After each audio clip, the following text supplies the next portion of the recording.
So Spice fake bleached her skin. And she also announced on social media that basically her new single, Black Hypocrisy, is #1.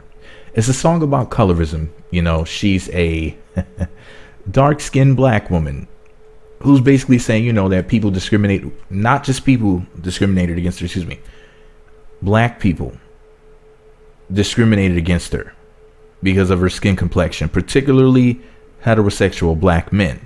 You know, just another jab at straight black men, you know, just another attack on us.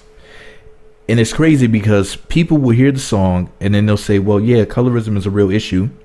And that basically, you know, she's just raising awareness to it. And there's nothing wrong about that. There's nothing wrong about her raising awareness about an issue that unfortunately affects black people, particularly black females. And I would really love for her to explain this colorism thing in detail and what she's allegedly experienced. Now, don't get it twisted. She's from Jamaica. She's not from the States. But what she's saying is like, this is an issue that I don't think that she specifically said this is an issue that just Jamaican women face. She's saying that basically it's an issue that black females face. And it's really, really interesting because the singer Tinashe had basically said the reason why she can't sell a record to save her life is because she's mixed. And she's light skinned, like about the complexion that Spice is when she's wearing her makeup or airbrushing or a combination of both, or whatever it is that she's wearing that makes her appear as if she's light skinned Michael Jackson, looking like she has vitiligo. But this is the thing. What y'all don't realize is that colorism was basically, and first of all, colorism is colorism. Okay, how do I even word this? Because every time I talk about this, I always piss people off because a lot of times people don't want to hear the truth. A lot of this colorism argument breaks down to the simple fact that a lot of dark-skinned black women who happen to not be very attractive, you know, because they're either overweight or they just don't have the looks, they want to have some sort of excuse for why they can't get the men that they want, basically the men with money. So their whole excuse is, well, you know what? If I was just lighter, it's simply the complexion of my skin that is causing me to not get the men in the tax bracket that I would like for them to be in. Therefore, I'm going to blame the color of my skin, thus blaming heterosexual black men. That's really what it breaks down to. I'm going to attack and I'm going to berate and I'm going to basically try to get other people to attack heterosexual black men and say, hey, I'm a victim and these straight black men, they're just these terrible people who are doing something wrong to me. They're harming me. Look at what they're doing to me. Everybody go after these straight black men. Do you see how they're the problem? But I really need for her to explain in detail what it is that straight black men are doing that's working against black women who are of a darker hue. One of the things that I've seen going around social media is that one of the complaints from darker skinned black women is, well, you know, when these guys make rap music videos in particular, they pick lighter skinned women, lighter toned women. And that's because of reasons of colorism. You know, they're colorists and that's why they're picking lighter skinned women. And I sit back and I'm like, you know, it's so funny because you have a large group of women who say that women are exploited in music videos, particularly rap music videos. Just another attack on straight black men. Yet you have dark-skinned black women like, well, shit, exploit us. But here's the thing. If there was nothing but dark-skinned black women in these rap music videos, then y'all would be complaining, saying you're being exploited. So no matter what a straight black man does, it just doesn't work to his advantage in the first damn place. It's like he's damned if he does, damned if he doesn't.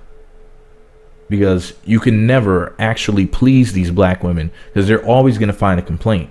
And that's what you straight black men need to understand. No matter what you do, she will find some sort of fault or some sort of flaw in whatever you do or whatever you say, because she sees you as the enemy. That's all this is. And this is a very dangerous thing, this fake colorism bullshit, because what colorism is supposed to be the replacement for racism.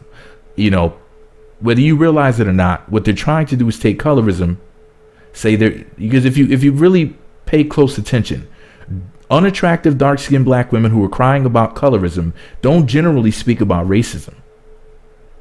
You don't really hear them saying much about it.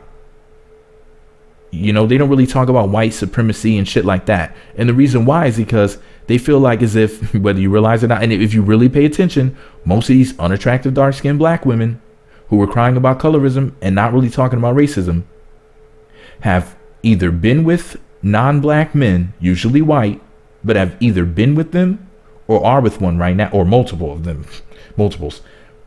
So their whole thing is this.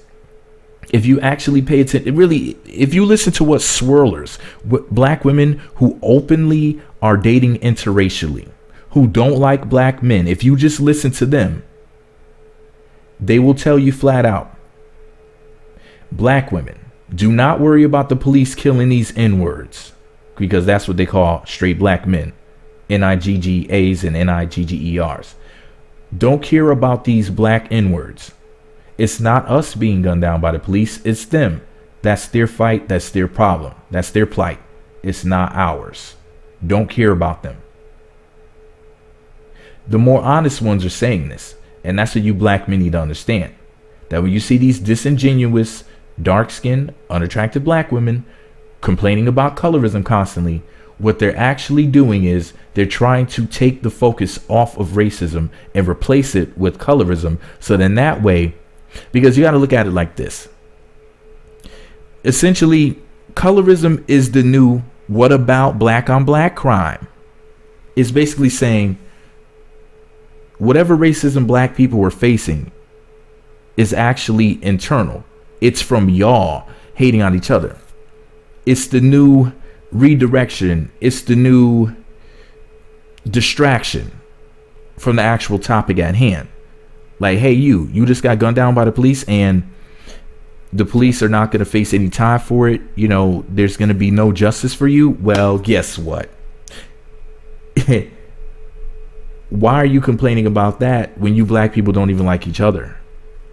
That's all it is a distraction. It's racism's replacement, whether you realize it or not. That's what the people, the hidden hand, the people behind the scenes are trying to do. They're trying to get rid of racism, replace it with colorism, to be the new what about black on black crime. That's all it is. But anyways, her single Black Hypocrisy is #1 on iTunes, if I'm not mistaken, on the reggae charts. Excuse me, I almost said Ray J. That's a different love and hip hop person. But anyways, what do you guys think? Do you think that colorism is the new what about black on black crime? Do you think that black unattractive dark-skinned women who cry about colorism are the new quote-unquote like conservative coons? You know, like you see those black dudes on Fox News. That's what I say that they are. That's all these colorism chicks are. They're the new black male Fox conservative types. You know, they're there to deflect and distract. But anyways, guys, this is all my opinion. What do I know? I'm just a fan of no bullshit with a microphone. Is this Spice with a white man now? Didn't she hop the fences, they say? Or crawl under it or whatever? This is all my opinion. What do I know? Maybe I'm wrong. Maybe I don't know what the hell I'm talking about.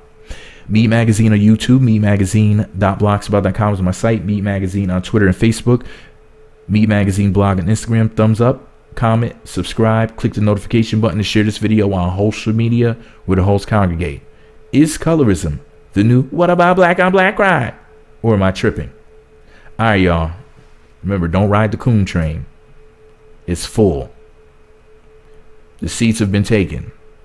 Even the seats in the front. And there's people standing up. And there's chicks throwing their babies to strangers so that they can fight. The coon train is full.